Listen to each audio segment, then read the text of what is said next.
ಸ್ಪರ್ಧಾತ್ಮಕ ಪರೀಕ್ಷೆಗಳಿಗೆ ತಯಾರಿ ನಡೆಸ್ತಕ್ಕಂಥ ನನ್ನ ಸ್ಪರ್ಧಾ ಮಿತ್ರರಿಗೆ ನಮಸ್ಕಾರಗಳು. ಮೊದಲನೇದಾಗಿ ನಿಮಗೂ ಮತ್ತು ನಿಮ್ಮ ಕುಟುಂಬಕ್ಕೂ ಸ್ನೇಹಿತ ಮಿತ್ರರಿಗೂ ಮಕರ ಸಂಕ್ರಾಂತಿಯ ಹಾರ್ದಿಕ ಶುಭಾಶಯಗಳು. ಈ ವಿಡಿಯೋ ಮಾಡೋದಕ್ಕೆ ಉದ್ದೇಶ ರೀಸನ್ನು ಏನಪ್ಪ ಅಂದರೆ, ಮೊನ್ನೆ ನಾನು ಹಂಚಿಕೆ KA ಕಂಡಕ್ಟ್ ಮಾಡಿರ್ತಕ್ಕಂತಹ 708 ಪೋಸ್ಟದು ಏನು FDA ಕ್ವಶನ್ ಪೇಪರ್ ಇದೆ.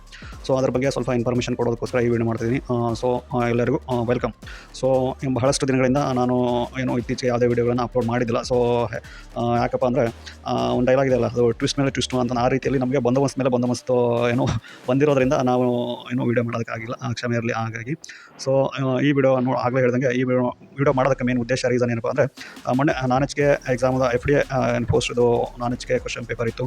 ಸೊ ಅದ್ರ ಬಗ್ಗೆ ಆ ಕ್ವಶನ್ ಪೇಪರ್ ನೋಡಿದರೆ ಕ್ವಶನ್ ಪೇಪರು ಟಫ್ನೆಸ್ ಲೆವೆಲ್ ಬರ್ತಾ ಪ್ರತಿ ಎಕ್ಸಾಮ್ಗೆ ಇನ್ಕ್ರೀಸ್ ಆಗ್ತಾ ಬರ್ತಾ ಇದೆ. ಸೊ ಮೊನ್ನೆ ಕ್ವಶನ್ ಪೇಪರಲ್ಲಿ 40 questions, around 40 questions statement wise ಮತ್ತು 12 to 14 questions match the following questions ಬಂದಿರೋದ್ರಿಂದ ನಾವು ತಿಳ್ಕೊಬೋದು. ಬರ್ತಾ ಕ್ವಶನ್ ಪೇಪರ್ ಲೆವೆಲು ಇನ್ಕ್ರೀಸ್ ಆಗ್ತಿದೆ. ಮೊನ್ನೆ ನಡೆದಿರ್ತಕ್ಕಂಥ HKಗೂ ಮತ್ತು ನಾನೆಚ್ಗೆ question paper same FDA question ಪೇಪರ್ನ ನೋಡಿದ್ರೆ, ನಾನೆಚ್ಗೆ HK ಕ್ವಶನ್ ಪೇಪರ್ ಪರವಾಗಿಲ್ಲ, ಸ್ವಲ್ಪ ಈಸಿ ಇತ್ತು. ಬಟ್ ಮೊನ್ನೆ ನಡೆದಿರ್ತಕ್ಕಂಥ ನಾನೆಚ್ಗೆ ಕ್ವಶನ್ ಪೇಪರು ಬಹಳ ಟಫ್ ಆಗಿದೆ. ಸೊ ಹಾಗಾಗಿ ವಿದ್ಯಾರ್ಥಿಗಳು ಅಧ್ಯಯನವನ್ನು ಈ ಕ್ವಶನ್ ಪೇಪರ್ ಅನುಗುಣವಾಗಿ ಅಧ್ಯಯನ ಮಾಡಿದರೆ ಮಾತ್ರ ಇನ್ನು ಸ್ಪರ್ಧಾತ್ಮಕ ಯುಗದಲ್ಲಿ ನೀವು ಸಕ್ಸೀಡ್ ಆಗೋಕ್ಕೆ ಸಾಧ್ಯ ಆಗುತ್ತೆ.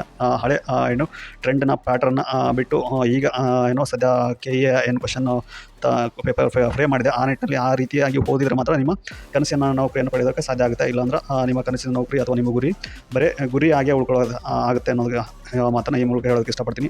ಸೊ ಮುಂಚೆ ನೀವೆಲ್ಲ 1 ಅಥವಾ 2 ಬುಕ್ ಓದಿದರೆ PC ಅಂತ ಎಕ್ಸಾಮ್ಗಳನ್ನ ಆಲ್ಮೋಸ್ಟ್ ಕ್ಲಿಯರ್ ಮಾಡ್ತಿದ್ರಿ. ಬಟ್ ಇವಾಗ ಆ ರೀತಿಯ ನೀವು ಓದುವ ವಿಧಾನವನ್ನು ಏನಾದರೂ ಅನುಸರಿಸ್ತಾ ಇದ್ದರೆ ನೀವು ಈ ಜೀವನದಲ್ಲೇ ಸಕ್ಸಸ್ ಆಗೋದಕ್ಕೆ ಸಾಧ್ಯ ಇಲ್ಲ. ಮೊನ್ನೆ ಪೇಪರ್ ನೋಡಿದರೆ ನೀವು ಎಷ್ಟು ನಿಮ್ಮ ಅಧ್ಯಯನ ಆಳವಾಗಿರಬೇಕು, ಡೆಪ್ತ್ ಆಗಿರಬೇಕು ಅನ್ನೋದನ್ನು ಆ ಕ್ವಶನ್ ಪೇಪರು ನಿರೀಕ್ಷೆ ಮಾಡ್ತಿದೆ ಅನ್ನೋದನ್ನು ನಾವು ಗಮನಿಸಬೇಕಾಗುತ್ತೆ.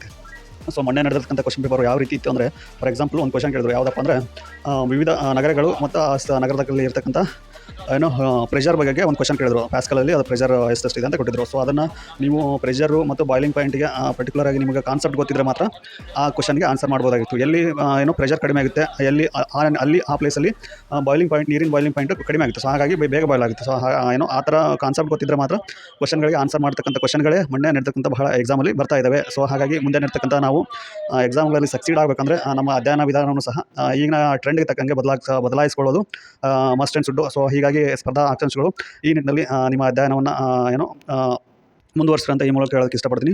ಸೊ ಮೊನ್ನೆ ಕ್ವಶನ್ ಪೇಪರಲ್ಲಿ ನೋಡೋದಾದರೆ question paper moderate to tough ಇತ್ತು ಅಂತ ಹೇಳ್ಬೋದು. ಅದರಲ್ಲಿ ಅರೌಂಡ್ 40 ಕ್ವಶನ್ಸ್ ಸ್ಟೇಟ್ಮೆಂಟ್ ವೈಸು ಮತ್ತು 12 to 14 questions match the following ಇರೋದ್ರಿಂದ ಕ್ವಶನ್ ಪೇಪರ್ ಲೆಂತಿ ಆಗಿತ್ತು ಮತ್ತು 2 hours ಅದನ್ನು ಕಂಪ್ಲೀಟ್ ಮಾಡೋದಕ್ಕೆ ಆಗೋದಿಲ್ಲ. ಸೊ ಹಾಗಾಗಿ ಎಲ್ಲರಿಗೂ ಆಗೋದಿಲ್ಲ ಅಂತ ಹೇಳೋಕ್ಕಾಗಲ್ಲ. ಯಾರ್ಯಾರು ಟೆಸ್ಟ್ ಸೀರೀಸ್ ಅಟೆಂಡ್ ಮಾಡಿ ಚೆನ್ನಾಗಿ ಓದಿ ಎಲ್ಲ ಕಾನ್ಸೆಪ್ಟ್ ಅಂಡರ್ಸ್ಟ್ಯಾಂಡ್ ಮಾಡ್ಕೊಂಡಿರೋರಿಗೆ ಕ್ವಶನ್ ಪೇಪರು ಈಸಿನೇ ಇತ್ತು. ಸೊ ಆ ಕ್ವಶನ್ ಪೇಪರ್ ನೋಡೋದಾದರೆ ಅದರಲ್ಲಿ ಲೆಂತಿ ಆಗಿತ್ತು ಅನ್ನೋದು ಬಿಟ್ಟರೆ ಟಫ್ನೆಸ್ ಅಲ್ಲ, ಕ್ವಶನ್ ಟಫ್ ಏನಿರಲಿಲ್ಲ. ಆಲ್ಮೋಸ್ಟ್ ಅಲ್ಲಿ ರಿಪೀಟೆಡ್ ಟಾಪಿಕ್ಸ್ ಬಂದಿದ್ದು, ರಿಪೀಟೆಡ್ ಕ್ವಶನ್ಸ್ ಅಲ್ಲ, ರಿಪೀಟೆಡ್ ಟಾಪಿಕ್ಸ್ ಬಂದಿದ್ದು. ಸೊ ಹಾಗಾಗಿ ಕ್ವಶನ್ ಪೇಪರು ನೋಡೋದಾದರೆ ಎಲ್ಲಿನ ಮತ್ತು ಲಾನಿನ ಎಕ್ಸಾಮಲ್ಲಿ ಪ್ರತಿ ಎಕ್ಸಾಮಲ್ಲಿ ಅದು ಒಂದಲ್ಲ ಒಂದು ಕ್ವಶನ್ ಬಂದೇ ಬರುತ್ತೆ. ಸೊ ಆ ನಿಟ್ಟಿನಲ್ಲಿ ಈ ಟಾಪಿಕ್ನ ನೀವೇನಾದರೂ ಓದ್ಕೊಂಡಿದ್ರೆ ಆನ್ಸರ್ ಮಾಡ್ಬೋದಾಗಿತ್ತು. ಮತ್ತು ಒಂದೊಂದು ಇವಾಗ ಕೇಳಿದವರು ಏನು ಕಾನ್ಸೆಪ್ಟ್ ಮಾಡ್ತಿದ್ರೆ, ಒಂದೊಂದು ಸ್ಕೀಮ್ ಕೊಟ್ಟು ಅದರ ಲಾಂಗ್ ಫಾರ್ಮು ಮತ್ತು ಒಂದೊಂದು ಇನ್ಸ್ಟಿಟ್ಯೂಷನ್ ಕೊಟ್ಟು ಅದರ ಹೆಡ್ ಕ್ವಾರ್ಟರ್ ಎಲ್ಲಿದೆ ಅಂತ ಕೇಳಿದ್ರು. ಹಾಗಾಗಿ ಮೊನ್ನೆ ನಡೆದಂಥ ಎಕ್ಸಾಮಲ್ಲಿ ಗ್ರಾಮೀಣಾಭಿವೃದ್ಧಿ ಮತ್ತು ಪಂಚಾಯತ್ ರಾಜ್ ರಾಷ್ಟ್ರೀಯ ಸಂಸ್ಥೆ ಎಲ್ಲಿದೆ ಅಂತಂದಿತ್ತು. ಅದು ಹೈದರಾಬಾದಲ್ಲಿದೆ. ಸೊ ಈ ನಿಟ್ಟಿನಲ್ಲಿ ಈಗ ಗೊತ್ತಿದ್ರೆ ಇದನ್ನು ಆನ್ಸರ್ ಮಾಡ್ಬೋದಾಗಿತ್ತು. ದೆನ್ನು ಈ ಸೈಕ್ಲೋನು, ಟೈಫೋನು, ಹರಿಕೇನು, ವಿಲಿ ಈ ಥರದ್ದು ಪ್ರತಿ ಎಕ್ಸಾಮಲ್ಲಿ ಬಂದಿರ್ತವೆ. ರಿಪೀಟೆಡ್ ಟಾಪಿಕ್ ಇದೆಯಲ್ಲ, ಇದು ಎಲ್ಲೆಲ್ಲಿ ಯಾವ ಥರ ಕರಿತಾರೆ ಅಂತ ಇದನ್ನು. ದೆನ್ ನೆಕ್ಸ್ಟ್ ಕ್ವಶನ್ ನೋಡೋದಾದ್ರೆ ಐಸೋಬಾರು, ಐಸೋನೆಫ್ ಈ ಥರದ್ದು ಪ್ರತಿ ಎಕ್ಸಾಮಲ್ಲೂ ಕೂಡ ರಿಪೀಟೆಡ್ ಆಗ್ತದೆ. ಇದು ಗೊತ್ತಿದ್ರೆ ನೀವು ಈ ಐಸೋಬಾರು ಅನ್ನೋದು ಒಂದು ಮಾತ್ರ ಪ್ರೆಷರ್ ರಿಲೇಟೆಡ್ ಅಂತ ಒಂದು ಗೊತ್ತಿದ್ರೆ ಅದು ಆಪ್ಷನ್ ಒಂದೇ ಇದೆ. ಅದನ್ನು ಇದ್ರ ಮೇಲೆ ನೀವು ಈ ಕ್ವಶನ್ನ ಟ್ಯಾಕಲ್ ಮಾಡ್ಬೋದು. ಈ ಥರದ್ದು ಹಲವಾರು ಕ್ವಶನ್ ಅದಾವೆ. ದೆನ್ ಅದೇ ಆಗಲೇ ಹೇಳಿದಾಗೆ ಇದು ಪೋರ್ಟ್ ಕರ್ನಾಟಕದಲ್ಲಿ ಇರ್ತಕ್ಕಂಥ ಈ ಕಾರವಾರ, ಕುಮಟ, ಅಂಕೋಲ, ಭಟ್ಕಳ ಏನಿದಾವೆ ಅದನ್ನು ನಾರ್ತಿಂದ ಸೌತಲ್ಲಿ ಕ್ರೊನಾಲಜಿಕಲ್ ಆರ್ಡರ್ ಒಳಗೆ ಅರೇಂಜ್ ಮಾಡೋದಕ್ಕೆ ಹೇಳಿದರು. ದೆನ್ ಕರೆಂಟ್ ಅಫೇರ್ಸ್ದು ಬರ್ಧಾ ವನ್ಯಜೀವಿ ಅಭಯಾರಣ್ಯ, ಅದು ಕರೆಂಟ್ ಅಫೇರ್ಸ್ದು ಅದನ್ನು ಆ ಕ್ವಶನ್ ಕೇಳಿದ್ದಾರೆ. ದೆನ್ನು ಬೇ ಆಫ್ ಬೆಂಗಾಲ್ ಬಗ್ಗೆ ಪ್ರತಿ ಎಕ್ಸಾಮಲ್ಲಿ ಕ್ವಶನ್ ಇದ್ದೇ ಇರುತ್ತೆ. Exam bay of Bengal question ಇರ್ತಕ್ಕಂಥ ಕ್ವಶನ್ ಪೇಪರ್ ಆಲ್ಮೋಸ್ಟ್ ಅಲ್ಲಿ ಇಲ್ಲ ಅಂತ ಹೇಳ್ಬೋದು. ಹಾಗಾಗಿ ಇಲ್ಲಿ ಈ ಮೊನ್ನೆ ನಡೆದಿರ್ತಕ್ಕಂಥ ಕ್ವಶನ್ ಪೇಪರ್ ಏನು ಕೇಳಿದ್ರೆ ಅಂದರೆ ಬೇ ಆಫ್ ಬೆಂಗಾಲಲ್ಲಿ ಹೈಯರ್ ಟೈಮ್ಸು ನಮಗೇನೋ ಸೈಕ್ಲೋನ್ ಅಕರ್ ಆಗ್ತವೆ. ಯಾಕಂತ ಕ್ವಶನ್ ಕೇಳಿದರು. ದೆನ್ ಆದರೂ ನೀವು ಓದ್ತಿರ್ಬೇಕಾದ್ರೆ ಡೆಪ್ತಾಗಿ ಓದಿ ಕಾನ್ಸೆಪ್ಟ್ ಅಂಡರ್ಸ್ಟ್ಯಾಂಡ್ ಮಾಡ್ಕೊಂಡಿದ್ರೆ ಮಾತ್ರ ಈ ಥರದ ಕ್ವಶನನ್ನು ಟ್ಯಾಕಲ್ ಮಾಡೋದಕ್ಕೆ ಸಾಧ್ಯ ಆಗುತ್ತೆ. ಇಲ್ಲಾಂದರೆ ಬರೀ ನೀವು ಸುಮ್ಮನೆ ಮೇಲೆ ಓದ್ಕೊಂಡು ಹೋಗಿದ್ರೆ ಈ ಥರದ ಕ್ವಶನ್ ಆನ್ಸರ್ ಮಾಡೋದಕ್ಕೆ ಸಾಧ್ಯ ಆಗೋದಿಲ್ಲ. ದೆನ್ ಯಾಕಪ್ಪ ಹಾಗಾಗ್ತಾವೆ ಅಂತಂದರೆ, ಅಲ್ಲಿ ಆಪ್ಷನ್ ಇದು 1, 2, 3 ABC ಅಥವಾ D ಇದು. ಅದರಲ್ಲಿ ಏನೋ inflow of cold water from rivers ಇದು ಒಂದು ಕ್ವೆಶ್ಚನ್. ಇದು ಅಲ್ಲ ಅಂತ ಗೊತ್ತಿದ್ರೆ ಇದು ಒಂದನ್ನು ನೀವು ಎಲಿಮಿನೇಟ್ ಮಾಡಿದರೆ ಅದಕ್ಕೆ ಕರೆಕ್ಟ್ ಆನ್ಸರ್ ಗೊತ್ತಾಗಿರೋದು. ದೆನ್ ಕಾರವಾರ, ಕುಮಟಾ, ಅಂಕೋಲ ಅದನ್ನು ಇದು ನಾರ್ತ್ ಅಂಡ್ ಸೌತ್‌ಗೆ ಅರೇಂಜ್ ಮಾಡೋದು ಕೇಳಿದರು. ದೆನ್ ಈ ನ್ಯಾಷನಲ್ ಪಾರ್ಕ್ಸು ಮತ್ತು ಟೈಗರ್ ರಿಸರ್ವ್ ಮೇಲೆ ಪ್ರತಿ ಎಕ್ಸಾಮಲ್ಲಿ ಕ್ವೆಶ್ಚನ್ ಬಂದೇ ಇರ್ತವೆ. ಅದನ್ನು ನೀವು ನೋಡ್ಕೊಂಡ್ರೆ ಇಲ್ಲಿ ಕೊಟ್ಟಿರ್ತಕ್ಕಂಥ ವೈಲ್ಡ್ ಲೈಫ್ ಸ್ಯಾಂಕ್ಚುರಿಯಲ್ಲಿ ಯಾವ್ಯಾವ ಟೈಗರ್ ರಿಸರ್ವ್ ಇದ್ದಾವೆ ಅಂತ ಕೇಳಿದರು. ಅದನ್ನು ಆ ಥರ ಗೊತ್ತಿದ್ರೆ ನೀವು ಈಸಿಯಾಗಿ ಇದು ಮಾಡ್ಬೋದಿತ್ತು. ದೆನ್ ನೆಕ್ಸ್ಟು ಇದು ಟ್ರಿಬ್ಯುನಲ್ಸ್ ಬಗ್ಗೆ HKಯಲ್ಲಿ ಕ್ವೆಶ್ಚನ್ಸ್ ಕೇಳಿದರು. ಅದು ಯಾವ ಆ್ಯಕ್ಟು ಮತ್ತು ಯಾವ ಇದರಲ್ಲಿ ಬರುತ್ತೆ ಅಂತ. ಬಟ್ ಇದರಲ್ಲೂ ಸಹ ಅದರ್ ರಿಲೇಟೆಡು ಸೇಮ್ ಕಾನ್ಸೆಪ್ಟೇ ಮತ್ತೆ ರಿಪೀಟೆಡ್ ಅದೇ. ಹಾಗಾಗಿ ನಾನು ಆಗ ಮುಂಚೆ ಹೇಳ್ದಂಗೆ ಇಲ್ಲಿ ಕ್ವೆಶ್ಚನ್ಗಳು ರಿಪೀಟ್ ಆಗಿಲ್ಲ, ಕಾನ್ಸೆಪ್ಟ್ಗಳು ರಿಪೀಟ್ ಆಗಿದ್ದಾವೆ. ನಾವು ಯಾವುದೇ ಎಕ್ಸಾಮ್ ಓದ್ತೀವಿ ಅಂದರೆ ಏನೋ ಪ್ರಿವಿಯಸ್ ಇಯರ್ ಕ್ವೆಶ್ಚನ್ ಪೇಪರೇ ನಮಗೆ ದಾರಿದೀಪ, ಅವೇ ನಮಗೆ ಏನೋ ಸಕ್ಸಸ್ನ ಕೀಲಿಕೈ. ಸೊ ಹಾಗಾಗಿ ಯಾವುದೇ ಎಕ್ಸಾಮ್ ಓದ್ತಿರಲಿ, ಅದು ಯಾವುದೇ ಎಕ್ಸಾಮ್ ಆಗಿರಲಿ, ರಾಜ್ಯದಲ್ಲಿ ಆಗಿರಲಿ ಅಥವಾ ದೇಶದಲ್ಲಿ ಆಗಿರಲಿ, ಆ ಕ್ವೆಶ್ಚನ್ ಪೇಪರ್ನ ತೆಗೆದು ನಾವು ಬಿಡಿಸಿದಾಗ ಮಾತ್ರ ನಾವು ಸಕ್ಸಸ್ ಆಗೋಕ್ಕೆ ಸಾಧ್ಯ ಅಂತ ಹೇಳೋದಕ್ಕೆ ಈ ಮೂಲಕ ಇಷ್ಟಪಡ್ತೀನಿ. ದೆನ್ ನೆಕ್ಸ್ಟು ನೀತಿ ಆಯೋಗದ ಬಗ್ಗೆ ಪ್ರತಿ ಎಕ್ಸಾಮಲ್ಲಿ ಕ್ವೆಶ್ಚನ್ ಕೇಳ್ತಾರೆ. ಅದರ ಈ ಮೊನ್ನೆ ನಡೆದಕ್ಕಂಥ ಎಕ್ಸಾಮ್ ಈಸಿ ಕೇಳಿದ್ರು. ಅದರ ಅಧ್ಯಕ್ಷರು ಯಾರಾಗಿರ್ತಾರೆ, ಅದರ ಮತ್ತು ಪ್ರೆಸೆಂಟ್ ಈಗ ಅಧ್ಯಕ್ಷರು ಯಾರಿದ್ದಾರೆ ಅದನ್ನು ಮ್ಯಾಚ್ ದ ಫಾಲೋಯಿಂಗ್ ಕೊಟ್ಟಿದ್ರು. ದೆನ್ ಅದು ಗೊತ್ತಿದ್ರೆ ನೀವು ಈಸಿಯಾಗಿ ಟ್ಯಾಕಲ್ ಮಾಡೋದು. ದೆನ್ ಈ ಜಲ ವಿವಾದ ಮಂಡಳಿ, ನ್ಯಾಯಮಂಡಳಿ ಇದೆ, ಅದ್ರ ಬಗ್ಗೆ ಎಕ್ಸಾಮಲ್ಲಿ ಕೇಳ್ತಾರೆ. ನಮ್ಮ ರಾಜ್ಯ ಯಾವ್ಯಾವ ಜಲ ವಿವಾದದಲ್ಲಿ ಇದೆ. ದೆನ್ ಈ ಕೃಷ್ಣ, ಕಾವೇರಿ, ಗೋದಾವರಿ, ಮಹದಾಯಿ ಈ ಮೇನ್ ಜಲ ವಿವಾದ ನ್ಯಾಯಮಂಡಳಿ ಇದೆ. ಅದು ಯಾವ್ಯಾವ ಸ್ಟೇಟು ಅದರ ರಿಲೇಟ್ ಇಂಟರ್ಫಿಯರ್ ಇದ್ದಾವೆ ಅಂತ ಅದನ್ನು ನೋಡ್ಕೊಂಡ್ರೆ ಈ ಕ್ವೆಶ್ಚನ್ನ ಟ್ಯಾಕಲ್ ಮಾಡ್ಬೋದಿತ್ತು. ದೆನ್ ಕರೆಂಟ್ ಅಫೇರ್ಸ್, SCOದ ಕಾಯಂ ಸದಸ್ಯತ್ವ ಪಡೆದಂಥ ಇತ್ತೀಚಿನ ದೇಶ ಯಾವುದಂದ್ರೆ ಇದು ಕರೆಂಟ್ ಅಫೇರ್ಸ್ ಇತ್ತು, ಬೆಲಾರಸ್ ಅಂತ ಎಲ್ಲರಿಗೂ ಗೊತ್ತಿರುತ್ತೆ. ದೆನ್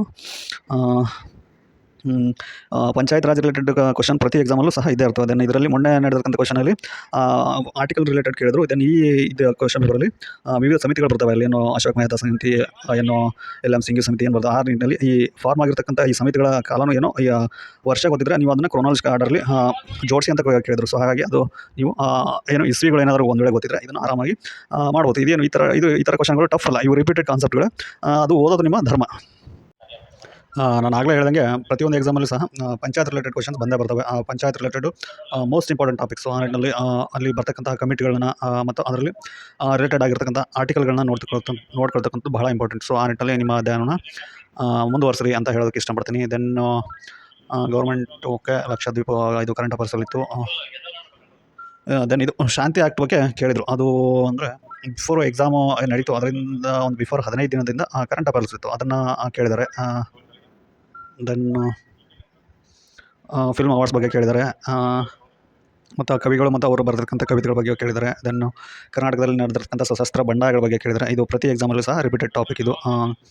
ದೆನ್ ಇದು ಕರ್ನಾಟಕ ಯುದ್ಧಗಳ ಬಗ್ಗೆ ಕ್ವೆಶ್ಚನ್ ಕೇಳಿದ್ದಾರೆ. ಅಂದರೆ ಅದರ ಏನೇನು ಕಾಸಸ್ ಏನು, ಮೊದಲನೇ ಯುದ್ಧಕ್ಕೆ ಕಾಸಸ್ ಏನು, ಸೆಕೆಂಡ್ ಯುದ್ಧಕ್ಕೆ ಕಾಸಸ್ ಏನು, ಆ ಥರ ನಿಟ್ಟಿನಲ್ಲಿ ಕ್ವೆಶ್ಚನ್ ಕೇಳಿದ್ದಾರೆ. ದೆನ್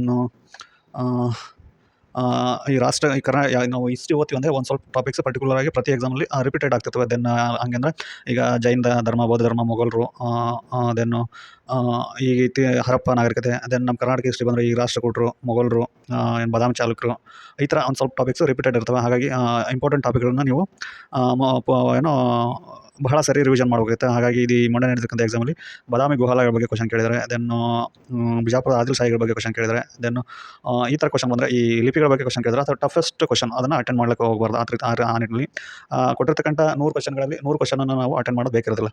ಸೊ ಹಾಗಾಗಿ ಇಂಥ ಕ್ವೆಶ್ಚನ್ಗಳನ್ನ ಬಿಡೋದು ಬೆಸ್ಟು. ದೆನ್ನು ಏನೋ ಪ್ರಥಮ ಸ್ವಾತಂತ್ರ್ಯ ದಂಗೆ ಆಗುತ್ತಲ್ಲ 1857 ರಿಲೇಟೆಡ್ ಕ್ವೆಶ್ಚನ್ ಕೇಳಿದ್ದಾರೆ. ದೆನ್ ಈಗ ಒಂದೇ ಮಾತ್ರ ರಿಲೇಟೆಡ್ ಅದು ಏನೋ ಕರೆಂಟ್ ಅಫೇರ್ಸಲ್ಲಿದೆ, ಬಂಕಿಮ್ ಚಂದ್ರ ಚಟರ್ಜಿ ಬರೆದಿರ್ತಕ್ಕಂಥದ್ದು.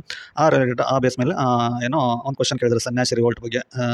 ದೆನ್ ಪಲ್ಲವರ ಬಗ್ಗೆ ಕೇಳಿದ್ದಾರೆ, ರಾಷ್ಟ್ರಕೂಟರ ಬಗ್ಗೆ. ದೆನ್ನು ಅಶ್ವಘೋಷಣ, ಈ ಕವಿಗಳು ಮತ್ತು ಅವರು ಬರ್ತಕ್ಕಂಥ ಕೃತಿಗಳ ಬಗ್ಗೆ ಕೇಳ್ತಾರೆ. ಬಟ್ ಈ ಮೊನ್ನೆ ನಡೆದಿರ್ತಕ್ಕಂಥ ಎಕ್ಸಾಮಲ್ಲಿ ಏನೋ ಅಶ್ವಘೋಷಣ ಕೃತಿಗಳನ್ನು ಕೇಳಿದರೆ ನಾವು 1 ಅಥವಾ 2 ಕೇಳಿರ್ತೀವಿ. ಬಟ್ ಅದರಲ್ಲಿ ನಾವು ಕೇಳದೇ ಇರತಕ್ಕಂಥ ಏನೋ ಆಪ್ಷನ್ಗಳು ಸಹ ಇದ್ದಾವೆ. ಇದು ಟಫು. ಸೊ ಓದೋರಿಗೆ ಈಸಿ ಆಗುತ್ತೆ, ಮತ್ತು ಓದೇ ಇರೋರಿಗೆ ಟಫ್ ಆಗುತ್ತೆ. ನಾವು ಆಲ್ಮೋಸ್ಟ್ ಎಲ್ಲ ಅಶ್ವಘೋಷ ಅಂದರೆ ಬುದ್ಧಾಚಾರತೆ 1 ಅಥವಾ 2 ಕೃತಿಗಳನ್ನು ನೆನಪಿಟ್ಕೊಂಡಿರ್ತೀವಿ. ಇದು ಟಫ್ ಇದೆ ಕ್ವೆಶ್ಚನ್ನು. ದೆನ್ನು ಜೈನ ಧರ್ಮ, ಬೌದ್ಧ ಧರ್ಮ ಆಗಲೇ ಹೇಳಿದಾಗೆ ಓದ್ಕೊಳ್ಬೇಕಾಗುತ್ತೆ. ದೆನ್ ಕ್ವಿಟ್ ಇಂಡಿಯಾ ಮೂಮೆಂಟು, ಇದು ಕ್ವೆಶ್ಚನ್ ಪ್ರತಿಯೊಂದು ಎಕ್ಸಾಮಲ್ಲಿ ಬಂದೇ ಬರುತ್ತೆ. ಅದೇ ಟಾಪಿಕ್ ರಿಲೇಟೆಡ್ ಕ್ವೆಶ್ಚನ್, ಅಂದರೆ ಕ್ವೆಶ್ಚನ್ ರಿಪೀಟೆಡ್ ಅಲ್ಲ, ಟಾಪಿಕ್ ಏನೋ ರಿಪೀಟ್ ಆಗ್ತವೆ. ಈ KA ಕಂಡಕ್ಟ್ ಮಾಡ್ತಕ್ಕಂಥ ಎಕ್ಸಾಮಲ್ಲಿ ಏನಂದರೆ ಒಂದು ಸ್ಕೀಮ್ ಕೊಟ್ಟು ಅದನ್ನು ಲಾಂಗ್ ಫಾರ್ಮ್ನ ಕೇಳ್ತಾರೆ. ದೆನ್ನು 1961 ಭೂ ಸುಧಾರಣೆ ಕಾಯ್ದೆ ಬಗ್ಗೆ ಕೇಳಿದ್ದಾರೆ. ಈ ಕೋಆಪ್ರೇಟಿವ್ಸ್ ರಿಲೇಟೆಡ್ ಅದು ಫಸ್ಟ್ ಸ್ಟಾರ್ಟ್ ಆಯಿತು, ಮತ್ತು ಸ್ಟಾರ್ಟ್ ಮಾಡಿದ್ರು 2 ಅವು easy questions. Then multi dimensional poverty ಇಂಡೆಕ್ಸಲ್ಲಿ ಇಂಡಿಕೇಟರ್ಸ್ ಯಾವ್ಯಾವ ಇದೆ ಅಂತ ಅದನ್ನು ನೋಡ್ಕೋಬೋದು. ಅವೆಲ್ಲ ಇಂಪಾರ್ಟೆಂಟ್ ಟಾಪಿಕ್ಸು, ಏನೋ ರಿಪೀಟೆಡ್ ಟಾಪಿಕ್ಸು. ಕ್ಯಾಪಿಟಲ್ ಎಕ್ಸ್ಪೆಂಡಿಚರ್ ಮತ್ತು ರೆವೆನ್ಯೂ ಎಕ್ಸ್ಪೆಂಡಿಚರ್ ಬೇಸಿಕ್ ನಿಮಗೆ ಏನೋ ನಾಲೆಜ್ ಇದ್ದರೆ ಇದನ್ನು ಟ್ಯಾಕಲ್ ಮಾಡ್ಬೋದಾಗಿತ್ತು. ದೆನ್ ಡಿಪ್ಲೇಷನು ಇನ್ಫ್ಲೇಷನ್ ಬಗ್ಗೆ ಬೇಸಿಕ್ ನಿಮಗೆ ಗೊತ್ತಿದ್ರೆ ಏನಾಗುತ್ತೆ ಅದರ ಎಫೆಕ್ಟ್ಸ್ ಗೊತ್ತಿದ್ರೆ ನೀವು ಈ ಕ್ವಶನ್ ಈಸಿಯಾಗಿ ಟ್ಯಾಕಲ್ ಮಾಡ್ಬೋದಿತ್ತು. ದೆನ್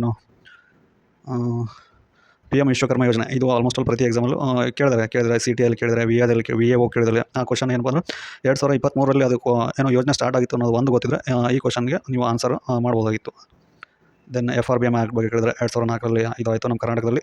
ಇಂಡಿಯಾದಕ್ಕಿಂತ ಬಿಫೋರ್ ನಮ್ಮ FRBM ಆ್ಯಕ್ಟ್ನ ನಮ್ಮ ರಾಜ್ಯ ಸರ್ಕಾರ ತಂದಿದೆ. ದೆನ್ನು NBFC ನಾನ್ ಬ್ಯಾಂಕಿಂಗ್ ಫೈನಾನ್ಷಿಯಲ್ ಇನ್ಸ್ಟಿಟ್ಯೂಟ್ ಯಾವ್ಯಾವ ಇವು ಅಲ್ಲ ಅಂತ ಕೇಳಿದರೆ ಅದರಲ್ಲಿ ಸಬಿ ಲಾಂಗ್ ಗೊತ್ತಿದ್ರೆ ಈ ಕ್ವಶನ್ಗೆ ಆನ್ಸರ್ ಮಾಡ್ಬೋದಾಗಿತ್ತು. Then GATT IMF European Union WTO ಇವು ಯಾವಾಗ ಸ್ಥಾಪನೆ ಆಗಿದ್ವು ಅನ್ನೋದನ್ನು ಕ್ರೊನಾಲಜಿಕಲ್ ಆರ್ಡರ್ ಒಳಗೆ ಅರೇಂಜ್ ಮಾಡೋದು ಕೇಳಿದರೆ. ದೆನ್ ಈ ಪ್ರತಿಯೊಂದು ಎಕ್ಸಾಮಲ್ಲೂ ಈ ಒಂದು ಆರ್ಗನೈಸೇಷನ್ ಕೊಟ್ಟು ಆ ಆರ್ಗನೈಸೇಷನ್ ರಿಲೀಸ್ ಮಾಡ್ತಕ್ಕಂಥ ಇಂಡೆಕ್ಸ್ಗಳ ಬಗ್ಗೆ ಕೇಳ್ತಾರೆ. ಮತ್ತು ಅವನು ಇತ್ತೀಚೆಗೆ ಯಾವ ನೇಷನ್ ಅದಕ್ಕೆ ಸದಸ್ಯತ್ವ ಆಯಿತು, ಅದರಿಂದ ಎಕ್ಸಿಟ್ ಆಯಿತು ಅನ್ನೋದ್ರ ಬಗ್ಗೆ ಕೇಳ್ತಾರೆ. ಸೊ ಹಾಗಾಗಿ ಈ ಟಫ್ ಅಂತ ಹೇಳೋಕ್ಕಾಗಲ್ಲ. ಕಾನ್ಸೆಪ್ಟು ರಿಪೀಟ್ ಆಗಿದೆ, ಕ್ವಶನ್ ರಿಪೀಟ್ ಅಲ್ಲ, ಕಾನ್ಸೆಪ್ಟ್ ರಿಪೀಟ್ ಆಗಿದೆ. ಇವೆಲ್ಲ ಆಲ್ಮೋಸ್ಟ್ ಆಲ್ ಇಂಪಾರ್ಟೆಂಟೇ. ದೆನ್ ಈ ಕಾರ್ಬನ್ ಸೈಕಲ್, ನೈಟ್ರೋಜನ್ ಸೈಕಲ್ ಇವೆಲ್ಲ ಇಂಪಾರ್ಟೆಂಟು, ನೋಡ್ಕೋಬೇಕಾಗುತ್ತೆ. ದೆನ್ನು ಇದು ಯಾವುದಂದರೆ ಮ್ಯಾಚ್ ದ ಫಾಲೋಯಿಂಗಲ್ಲಿ ಆಲ್ ಇಂಡಿಯಾ ಇಂಟರ್ಸ್ಟೇಟ್ ಕೌನ್ಸಿಲ್ ಹೋದ ಸರಿ HK ಎಕ್ಸಾಮಲ್ಲೂ ಬಂದಿತ್ತು, ಈ ಎಕ್ಸಾಮಲ್ಲೂ ರಿಪೀಟ್ ಆಗಿದೆ. ಇದು ಒಂದು ಗೊತ್ತಿದ್ರೆ ಈ ಕ್ವಶನ್ನ ಟ್ಯಾಕಲ್ ಮಾಡ್ಬೋದು ಮ್ಯಾಚ್ ದ ಫಾಲೋಯಿಂಗಲ್ಲಿ. ದೆನ್ನು ಇವೆಂಟ್ ಕೌನ್ಸಿಲ್ ಅದೇನೋ ಒಂದು ಸಸ್ಪೆಂಡ್ ಆಗಿದೆ 1994ರಲ್ಲಿ. ನಾವು ಯಾವುದನ್ನು ಡಿಸ್ಕಂಟಿನ್ಯೂ ಮಾಡಿದ್ವಿ ಅಂದರೆ ಟ್ರಸ್ಟಿಶಿಪ್ ಕೌನ್ಸಿಲ್ ಡಿಸ್ಕಂಟಿನ್ಯೂ ಆಗಿದೆ, ಅದ್ರ ಬಗ್ಗೆ ಕೇಳಿದರೆ. ದೆನ್ ಇದು ನೋಡಿ ಇಂಡಿಯಾಸ್ ಮ್ಯಾರಿಟೈಮ್ ಗ್ರ್ಯಾಂಡ್ ಸ್ಟ್ರಾಟಜಿ ಅಂತಂದು ಇದು ಒಂದು ಕ್ವಶನ್ ಕೇಳಿದರೆ ಅದನ್ನು ಅನಾಲಿಸಿಸ್ ಬೇಸ್ಡ್ ಕ್ವಶನ್ ಇದೆ. Then state public service commission related questions ಇದ್ದಾವೆ, ಅದು ರಿಪೀಟೆಡ್ ಕಾನ್ಸೆಪ್ಟ್ ಇದೆಲ್ಲ. ದೆನ್ ಎಮರ್ಜೆನ್ಸಿ ರಿಲೇಟೆಡ್ ಪ್ರತಿಯೊಂದು ಎಕ್ಸಾಮಲ್ಲೂ ಇದು ರಿಪೀಟ್ ಏನೋ ಮೋಸ್ಟ್ ಇಂಪಾರ್ಟೆಂಟ್ ಟಾಪಿಕ್ಸ್. ಎಮರ್ಜೆನ್ಸಿ ನಮ್ಮ ನ್ಯಾಷನಲ್ ಎಮರ್ಜೆನ್ಸಿ 352, 356, 360 ಮತ್ತು 365 ಎಲ್ಲ ನೋಡ್ಕೋಬೇಕಾಗುತ್ತೆ. ದೆನ್ನು ಇದು ನಮ್ಮ ಏನೋ ರಾಜ್ಯ ಇದು ಪೋರ್ಟ್ ಸಚಿವರು ಯಾರಿದ್ದಾರೆ ಅಂತ ಕೇಳಿದ್ರು ಒಂದು ಕ್ವಶನ್. ಯಾವುದಪ್ಪ ಅಂದರೆ name the union minister for port shipping and waterways. ಅದ್ರ ನೀವು ಕರೆಂಟ್ ಅಫೇರ್ಸ್ ದಿನ ಪೇಪರ್ ಓದ್ತಿದ್ರೆ ಇದನ್ನು ಟ್ಯಾಗ್ ಮಾಡೋದು, ಅದೇಂತ ಟಫ್ ಕ್ವಶನ್ ಅಲ್ಲ. ದೆನ್ ನೆಕ್ಸ್ಟು ಇದು hot tea cools faster during the winter than during summer ಅಂತ ಕೇಳಿದ್ರೆ ಇದನ್ನು ನೀವು ಕಾನ್ಸೆಪ್ಟ್ ಅಂಡರ್ಸ್ಟ್ಯಾಂಡ್ ಆಗಿದ್ರೆ ಮಾತ್ರ ಈ ಕ್ವಶನ್ನ ಆನ್ಸರ್ ಮಾಡ್ಬೋದಾಗಿತ್ತು. ಕ್ವಶನ್ ನಂಬರ್ ದೆನ್ ಪಾಲಿಬ್ಲೆಂಡ್ ಇದು almost question current affairs. Then ಇದು ಈಸಿ ಆಯಿತು. ನವಶಿಲಾ ಯೋಗ ಅದನ್ನು ಅರೇಂಜ್ ಕ್ರೊನಾಲಜಿಕಲ್ ಆರ್ಡರ್ ಒಳಗೆ ನೀವು ಅರೇಂಜ್ ಮಾಡಬೇಕಾಗುತ್ತೆ. ನವಶಿಲಾ ಯೋಗ, ಕಂಚಿನ ಯೋಗ, ಕಬ್ಬಿಣ ಯೋಗ, ಪ್ರಾಚೀನ, ತಾಮ್ರ ಈ ಥರ ವಿವಿಧ ಯೋಗಗಳನ್ನು ಕೊಟ್ಟು ಅದನ್ನು ಫಸ್ಟ್ ಯಾವ್ದು ಬಂತು ಸೆಕೆಂಡ್ ಯಾವುದು ಆ ರೀತಿಯಲ್ಲಿ ಅದನ್ನು ಕ್ರೊನಾಲಜಿಕಲ್ ಆರ್ಡರ್ ಒಳಗೆ ಅರೇಂಜ್ ಮಾಡೋ ಕ್ವಶನ್ ಈಸಿ ಇತ್ತು, ಅದು ಮಾಡ್ಬೋದಿತ್ತು. ದೆನ್ನು ಇದು ಪಲ್ಲವರ ದೇವಾಲಯ ಮತ್ತು ದ್ರಾವಿಡ ಶೈಲಿ ಅಂತ ಏನು ಬರ್ತವೆ ಅದು ಇಂಪಾರ್ಟೆಂಟು, ಪ್ರತಿ ಎಕ್ಸಾಮಲ್ಲಿ ಕೇಳಕ್ಕೆ ಓದೋ ಎಕ್ಸಾಮಲ್ಲಿ ಒಂದು ಮ್ಯಾಚ್ ದ ಫಾಲೋಯಿಂಗ್ ವಿವಿಧ ಶೈಲಿಗಳನ್ನು ಮತ್ತು ಅದನ್ನು ಯಾರು ಸ್ಟಾರ್ಟ್ ಮಾಡಿದ್ರು ಅನ್ನೋ ಬಗ್ಗೆ ಒಂದು ಕ್ವಶನ್ ಕೇಳಿದ್ರು. ಈ ಇದೇ ಕಾನ್ಸೆಪ್ಟ್ ಬೇಸ್ ಸೇಮ್ ಕಾನ್ಸೆಪ್ಟೇ ರಿಪೀಟೆಡ್ ಆಗಿದೆ, ಕ್ವಶನ್ ರಿಪೀಟೆಡ್ ಅಲ್ಲ, ಕಾನ್ಸೆಪ್ಟ್ ರಿಪೀಟೆಡ್ ಆಗಿದೆ. ದೆನ್ ಈ ಬೃಹದೀಶ್ವರ ದೇವಾಲಯ, ಸಾಂಚಿಸ್ತೂಪ, ಕೈಲಾಸ ದೇವಾಲಯ, ಎಲ್ಲೋರ ದೇವಗಳ ಇವು ಕ್ರೊನಾಲಜಿಕಲ್ ಆರ್ಡರ್ ಒಳಗೆ ನೀವು ಅದನ್ನು ಪರ್ಟಿಕ್ಯುಲರ್ ಡೇಟ್ ಗೊತ್ತಿಲ್ಲ ಅಂದರೆ ಯಾವ ರಾಜ್ಯರ ಅವಧಿಯೊಳಗೆ ಅವು ನಿರ್ಮಾಣ ಆಗಿದ್ದು ಅನ್ನೋದು ನೀವು ಸುಮ್ಮನೆ ಒಂದು ಓವರಾಲ್ ಗೊತ್ತಿದ್ರೆ ಈ ಕ್ವಶನ್ಗೆ ಆನ್ಸರ್ ಮಾಡ್ಬೋದು. ದೆನ್ನು ಈ ಲಾಹೋರ್ ಸೆಷನು ಮತ್ತು ಲಕ್ನೋ ಸೆಷನ್, ಕರಾಚಿ ಸೆಷನ್ ಇವೆಲ್ಲ ಪ್ರತಿ ಏನು ಇವು ಮೋಸ್ಟ್ ಇಂಪಾರ್ಟೆಂಟ್ ಆ ಸೆಷನ್ಗಳಲ್ಲಿ ಇವೊಂದು ಸ್ವಲ್ಪ ಮೋಸ್ಟ್ ಇಂಪಾರ್ಟೆಂಟ್ ಆ ರಿಲೇಟೆಡ್ ಕ್ವಶನ್ ಕೇಳಿದ್ರೆ ಇದು ಅಷ್ಟೊಂದು ಟಫ್ನೆಸ್ ಎಲ್ಲ ಮಾಡ್ಬೋದಿತ್ತು. ದೆನ್ನು ಈ ಬ್ರಿಟಿಷರು ರಾಜ್ಬೀರ್ ಬೋಸ್ರವನ್ನು ಸೆರೆಹಿಡಿದು ಹತ್ಯೆ ಮಾಡಿದ್ರು, ಇದು ತಪ್ಪು. ಆ್ಯಕ್ಚುಲಿ ಅವರು ನಮ್ಮ ದೇಶದಿಂದ ಹೊರಗೆ ಹೋಗಿ ಯಾವುದೊಂದು ಪಡೆನ ಏನೋ ಇದು ಮಾಡ್ತಾರೆ, ಅದನ್ನು ಕಮೆಂಟಲ್ಲಿ ತಿಳಿಸಿ. ಆ ನಿಟ್ಟಿನಲ್ಲಿ ಇದು ಒಂದು ನಿಮಗೆ ಗೊತ್ತಿದ್ರೆ ಈ ಕ್ವಶನನ್ನು ಆರಾಮಾಗಿ ಟ್ಯಾಕಲ್ ಮಾಡ್ಬೋದಾಗಿತ್ತು. ದೆನ್ ಇದು ಆಗಲೇ ಹೇಳಿದಾಗ ಈ ನಗರ ಬಂಡಾಯ ಪ್ರತಿ ಎಕ್ಸಾಮಲ್ಲೂ ಕೇಳ್ತಾರೆ, ಅಲ್ಲಿ ಮ್ಯಾಚ್ ದ ಫಾಲೋಯಿಂಗ್ ಇದೇ ಎಕ್ಸಾಮಲ್ಲಿ 2 ಸರಿ ರಿಪೀಟ್ ಆಗಿದೆ ನೋಡಿ. ಈ ನಗರ ಬಂಡಾಯ ಯಾವುದಕ್ಕೆ ಹಾದಿ ಮಾಡಿತ್ತು ಅಂದ್ರೆ 3ನೇ ಕೃಷ್ಣರಾಜ ಒಡೆಯರು ಅವರ ಸಿಂಹಾಸನ ಕೆಳಗಿಡೋದಕ್ಕೆ ಈ ಏನೋ ಕಾರಣ ಆಯಿತು. ಸೊ ಆ ನಿಟ್ಟಿನಲ್ಲಿ ಅಲ್ಲಿ ಮ್ಯಾಚ್ ದ ಫಾಲೋಯಿಂಗ್ ಕೇಳಿದ್ರೆ ಇಲ್ಲಿ ಡೈರೆಕ್ಟ್ ಇನ್ನೊಂದು ರೀತಿಯಲ್ಲಿ ಕ್ವಶನ್ ಕೇಳಿದ್ರೆ ನಗರ ಬಂಡಾಯ ಪ್ರತಿ ಎಕ್ಸಾಮ್ ಕೂಡ ಬಹಳ ಇಂಪಾರ್ಟೆಂಟು. ಇದು ರಾವಿ ಪುರುಷ್ನಿ ಮತ್ತು ವಿವಿಧ ಜೋಡಿಗಳು ಸರಿಯಾದ ಒಂದು ಕೇಳಿದ್ರು. ಇದು ರಿಪೀಟೆಡ್ ಕ್ವಶನ್. ರಾವಿ ಪುರುಷ್ನಿ, ಚಿನಾವಾಸ್ಕಿನಿ, ಜಿಲಾಂಪ, ವಿಸ್ತೀಸ್ ಇವು ಪ್ರಾಚೀನ ಹೆಸರುಗಳು, ಅದರ ನದಿಗಳ ಈಗಿನ ಇದನ್ನು ಇದ್ರ ಬಗ್ಗೆ ರಿಲೇಟೆಡ್ ಏನಿದ್ದಾವೆ ಅದು ಪ್ರತಿ ಎಕ್ಸಾಮಲ್ಲೂ ಕೇಳ್ತಿದ್ದಾರೆ. ಇವೆಲ್ಲ ರಿಪೀಟೆಡ್ ಕಾನ್ಸೆಪ್ಟ್ಸು, ಇದನ್ನು ಓದ್ಕೋಬೇಕು. ದೆನ್ನು ಈ ವಿವಿಧ ಯುದ್ಧಗಳು ಮತ್ತು ಅವನ್ನ ಕ್ರೊನಾಲಜಿಕಲ್ ಆರ್ಡರ್ ಒಳಗೆ ಕೇಳ್ತಿದ್ದಾರೆ. ನಾವು ಆ್ಯಸ್ ಅ ಕಂಪ್ಲೀಟ್ ಆಸ್ಪಿರೆಂಟು ಯಾವ್ಯಾವ ಯುದ್ಧಗಳು ಯಾವ್ಯಾವ ಟೈಮಲ್ಲಿ ಅದು ಯಾವ ರಾಜರು ಅದರಲ್ಲಿ ಒಳಗೊಂಡಿದ್ರು ಅನ್ನೋದನ್ನು ತಿಳ್ಕೊಳ್ಳೋದು ಮೇನ್ ಇಂಪಾರ್ಟೆಂಟು. ಎಲ್ಲ ಯುದ್ಧಗಳನ್ನು ನೆನ್ಪಿಟ್ಕೊಳ್ಳೋಕೆ ಆಗದಿದ್ರು ಬಕ್ಸಾರು ಈ ಥರ ಅಲ್ಲ ಒಪ್ಪೋದ ಈ ಥರದ್ದು ಮೇನ್ ಇರ್ತಾವೆ, ಆ ಥರದ್ದು ಆದರೂ ನಾವು ನೆನಪು ಇಟ್ಕೋಬೇಕಾಗುತ್ತೆ. ದೆನ್ನು ಮೈಂಡ್ಫೋರ್ಡ್ ರಿಪಾನ್ಸು, ಮಾಂಟೆಗ ಜೇಮ್ಸ್ ಫೋರ್ಡ್ಸು, ಈ 1935 ಇವು ಮೋಸ್ಟ್ ಇಂಪಾರ್ಟೆಂಟ್, ಪ್ರತಿಯೊಂದು ಎಕ್ಸಾಮಲ್ಲಿ ಕೇಳ್ತಾರೆ, ಇವನ್ನ ನೋಡ್ಕೋಬೇಕು. ದೆನ್ನು ಮೆಂಟಾಲಿಟಿ ಸ್ವಲ್ಪ ಈ ಮೊನ್ನೆ ನಡೆದಿರ್ತಕ್ಕಂಥ ಎಕ್ಸಾಮಲ್ಲಿ ಟಫ್ ಇದು ಸ್ವಲ್ಪ, ಅಂದರೆ ಟೈಮು ಜಾಸ್ತಿ ತೊಗೊಳ್ತಕ್ಕಂಥ ಕ್ವಶನ್ಗಳು ಜಾಸ್ತಿ ಇದು. ಆಲ್ಮೋಸ್ಟ್ ಒಂದು 7ರಿಂದ 8 ಮಾಡ್ಬೋದಿತ್ತು, ಉಳಿದಕ್ಕೆಲ್ಲ ಸ್ವಲ್ಪ ಲೆಂತ್ ಇದು. ಪ್ರತಿಯೊಂದು ಎಕ್ಸಾಮಲ್ಲೂ ಸಹ ನಮ್ಮ ವಿದ್ಯಾರ್ಥಿಗಳಿಗೆ ಕಬ್ಬಿಣದ ಕಡಲೆ ಆಗಿರೋದು ಮೆಂಟಲ್ ಅಬಿಲಿಟಿ. ಸೊ ಆ ನಿಟ್ಟಿನಲ್ಲಿ ಇದನ್ನು ನೆಗ್ಲೆಕ್ಟ್ ಮಾಡದೆ ನೋಡಿ ಈ ಕ್ವಶ್ಚನ್ ಪೇಪರಲ್ಲಿ 15 ಮೆಂಟಲ್ ಅಬಿಲಿಟಿ ಕೊಡೋದು. ಹೀಗಾಗಿ ನಾವು ಮೆಂಟಲ್ ಅಬಿಲಿಟಿನ ಮೋಸ್ಟ್ ಸೀರಿಯಸ್ ಆಗಿ ತೊಗೊಂಡು ಪ್ರತಿದಿನ 1 ಅವರ್ ಅದಕ್ಕೋಸ್ಕರ ಮೀಸಲಿಟ್ಟು ಮೆಂಟಲ್ ಅಬಿಲಿಟಿನ ನಾವು ಟ್ಯಾಕಲ್ ಮಾಡಲೇಬೇಕಾಗುತ್ತೆ. ನಾವು ಈ ಕಾಂಪಿಟೇಟಿವ್ ಫೀಲ್ಡಿಗೆ ಬಂದ ಮೇಲೆ ನಮಗೆ ಮೆಂಟಲ್ ಅಬಿಲಿಟಿ ಬರೋದಿಲ್ಲ, ನಾವು ಮಾಡೋದಿಲ್ಲ ಅಂದರೆ ಮಾಡೋರು ಚೆನ್ನಾಗಿ ಹೋದವರು ಜಾಬ್ ತೊಗೊಂಡು ಹೋಗ್ತಾರೆ. ನಿಮ್ಮನ್ನು ನೀವು ಬೇಕಾಗಿಲ್ಲ. ಸೊ ಹಾಗಾಗಿ ನಮ್ಮ ಬೇಕಾಗಿರ್ತಕ್ಕಂಥದ್ದು ಎಲ್ಲದರಲ್ಲೂ ಇದಿದ್ದವ್ರು ಬೇಕಾಗುತ್ತೆ. ನಿಮಗೆ ಬರೋದಿಲ್ಲ ಅಂದರೆ ನಿಮ್ಮಕ್ಕಿಂತ ಚೆನ್ನಾಗಿ ಮಾಡಿ ನೌಕರಿ ತೊಗೊಂಡು ಹೋಗ್ತಾರೆ. ಹಾಗಾಗಿ ಇದರಲ್ಲಿ ಅದು ನನಗೆ ಟಫು, ಇದು ನನಗೆ ಬರೋದಿಲ್ಲ ಅನ್ನೋದನ್ನು ಬಿಟ್ಟು ದಿನಾಲೂ ಬೇಸಿಕ್ಕಿಂದ ಕಲ್ತ್ಕೊಂಡ್ಬನ್ನಿರಿ. ಬೇಸಿಕ್ಕಿಂದ ಮಗ್ಗಿಗೆ ಹ್ಯಾಟ್ ಮಾಡೋದ್ರಿಂದ ನಾವು ಬೇಸಿಕ್ ಈಗ ಮ್ಯಾಥಮೆಟಿಕಲ್ಸ್ ಇವು ಇದಾವಲ್ಲ, ಇದು ಪ್ಲಸ್ ಮೈನಸ್ ಡಿವೈಡೆಡ್ ಬೈ ಈ ಥರ ಅಲ್ಲಿಂದ ನೀವು ಸ್ಟಾರ್ಟ್ ಮಾಡ್ಕೊಂಬನ್ನಿರಿ. ಮೆಂಟಲ್ ಅಬಿಲಿಟಿನ ನೋಡಿ 15 ಕ್ವಶ್ಚನ್ ಅಂದರೆ ಅದರಲ್ಲಿ ಆಲ್ಮೋಸ್ಟ್ ಅಲ್ಲೂ ಭಾಳ ಇದರಲ್ಲಿ ಯಾರು ಚೆನ್ನಾಗಿ ಮಾಡ್ತಾರೆ ಸ್ಕೋರ್ ಆಲ್ಮೋಸ್ಟ್ ಅಲ್ಲೂ ಜಾಸ್ತಿ ಆಗುತ್ತೆ. ಹಾಗಾಗಿ ಮೆಂಟಲ್ ಅಬಿಲಿಟಿನ ಎಲ್ಲರೂ ಪ್ರಾಕ್ಟೀಸ್ ಮಾಡಿರಿ ಅಂತ ಮೂಲಕ ಹೇಳೋದಕ್ಕೆ ಇಷ್ಟಪಡ್ತೀನಿ. ಬದಲಾವಣೆ ಜಗದ ನಿಯಮ, ಅದನ್ನು ಅಳವಡಿಸ್ಕೊಂಡವನು ಮಾತ್ರ ಈ ಜಗತ್ತಲ್ಲಿ ಸಸ್ಟೈನ್ ಆಗೋದಕ್ಕೆ ಗೆಲ್ಲೋದಕ್ಕೆ ಸಾಧ್ಯ ಅನ್ನೋ ನಿಟ್ಟಿನಲ್ಲಿ ಈಗಿನ ಟ್ರೆಂಡ್ಗೆ ತಕ್ಕಂಗೆ ನೀವೇನಾದರೂ ನಿಮ್ಮ ಅಧ್ಯಯನವನ್ನು ಚುರುಕುಗೊಳಿಸಿದ್ದೆ ಆದಲ್ಲಿ, ಅಧ್ಯಯನವನ್ನು ಈಗಿನ ಟ್ರೆಂಡ್ ತಕ್ಕಂಗೆ ನೀವು ಓದಿದ್ದೆ ಆದಲ್ಲಿ ನಿಮ್ಮ ಕನಸಿನ ನೌಕರಿಯನ್ನು, ನಿಮ್ಮ ಕನಸಿನ ಗುರಿಯನ್ನು ತಲುಪೋದಕ್ಕೆ ಬಹಳ ಈಸಿ ಆಗುತ್ತೆ. ಸೊ ನೀವು ಹಳೆಯ ರೀತಿ ನೀವೇನಾದರೂ ಓದಿದರೆ ಇವಾಗಿನ ಕಾಲದಲ್ಲಿ ಈ ಪರೀಕ್ಷೆಗಳನ್ನು ಎದುರೋಕ್ಕೆ ಸಾಧ್ಯ ಆಗೋದಿಲ್ಲ. ಈಗಿನ ಕ್ವಶ್ಚನ್ ಪೇಪರ್ಗಳು ಬಹಳ ಡೆಪ್ತ್ ಆಗಿರ್ತಕ್ಕಂಥ ನಾಲೆಜ್ಗಳನ್ನು ಎಕ್ಸ್ಪೆಕ್ಟ್ ಮಾಡ್ತಿದ್ದೇವೆ. ಸೊ ಹಾಗಾಗಿ ನೀವು ಯಾವುದೇ 1 ಅಥವಾ 2 ಬುಕ್ ಓದಿ ಸರ್ಕಾರಿ ನೌಕರಿ ಪಡಿತೀನಿ ಅನ್ನೋ ಕನಸನ್ನು ಬಿಟ್ಟು ಪ್ರತಿ ಇಂಡಿವಿಜುವಲ್ ಸಬ್ಜೆಕ್ಟ್ಗಳಿಗೆ ಆಥರ್ಗಳು ಬರೆದಿರ್ತಕ್ಕಂಥ ಬುಕ್ಗಳನ್ನು ಓದಿ ಡೆಪ್ತಾಗಿ ನಾಲೆಜನ್ನು ಗೇನ್ ಮಾಡಿ ನೀವು ಎಕ್ಸಾಮನ್ನು ಟ್ಯಾಕಲ್ ಮಾಡೋ ಕ್ವಶ್ಚನ್ ಪೇಪರ್ಗಳೇ ಜಾಸ್ತಿ ಬರ್ತಿರೋದ್ರಿಂದ ಈ ನಿಟ್ಟಿನಲ್ಲಿ ನಿಮ್ಮ ಅಧ್ಯಯನವನ್ನು ಮುಂದುವರಿಸಿರಿ ಅಂತ ಈ ಮೂಲಕ ಹೇಳೋದಕ್ಕೆ ಇಷ್ಟಪಡ್ತೀನಿ. ಈ ವಿಡಿಯೋ ನೋಡೋದಕ್ಕೆ ಎಲ್ಲ ನನ್ನ ಸ್ಪರ್ಧಾ ಮಿತ್ರರಿಗೆ, ಸ್ನೇಹಿತ ಮಿತ್ರರಿಗೆ ಧನ್ಯವಾದಗಳು. ಎಲ್ಲರಿಗೂ ನಮಸ್ಕಾರ. All the best.